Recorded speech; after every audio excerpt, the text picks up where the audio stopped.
Okay, magandang umaga po sa inyo lahat. Nandito po ako sa ngayon sa ating Diyos na buhay na para sa ating kinalugdan, sa ating kinakailangan ngayon sa umagang ito. At welcome po kayo sa vlog.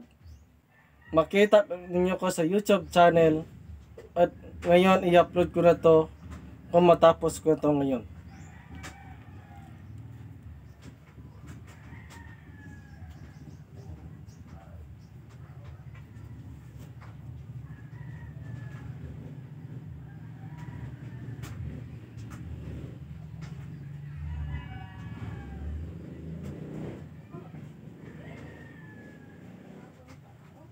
Okay, dire makikita na to sa Awit 59 verse 1 hanggang 2. Iligtas mo ako sa aking mga kaaway, O Diyos ko, mula sa mga nag-aalsa laban sa akin sa itaas, at ay ilagay mo ako.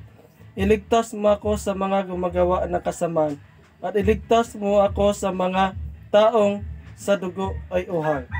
So, makapangyarihan na Diyos, salamat sa kabuntagon na kinahanglan na ito protection sa among kinabuhi. In the name of Jesus to pray. Amen. So, ngayon kailangan iligtas niya tayo sa ating mga kaaway. Kung may gipitan na kinahanglan, isipon naton na ang Dios na wala nagpabaya sa aton, na kinahanglan the protecting God. So, na araman ninyo guys na ang problema na di niya tayo pabayaan sa problema ngayon sa atong mga kinakailangan. So behind the protection, the pretending real life, resisting me to God, to everlasting life. Sa panahon ngunyan na sinasabi sa Bible, o sabi ng Diyos, na mag-ingat tayo sa mga kaaway. Kaya mag-ingat tayo sa lahat na kapahamakan dito sa mundo. Kailangan mag-doble ingat niya, lalo na sa mga kasdanan at kahirapan ngayon.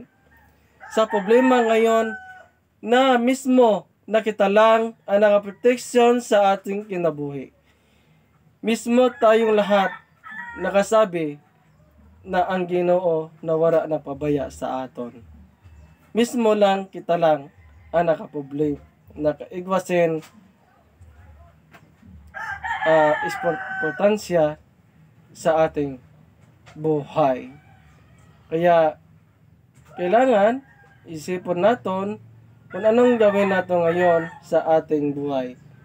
So, kinahanglan na mag-isip tayo na anong gawin natin sa panahon yan.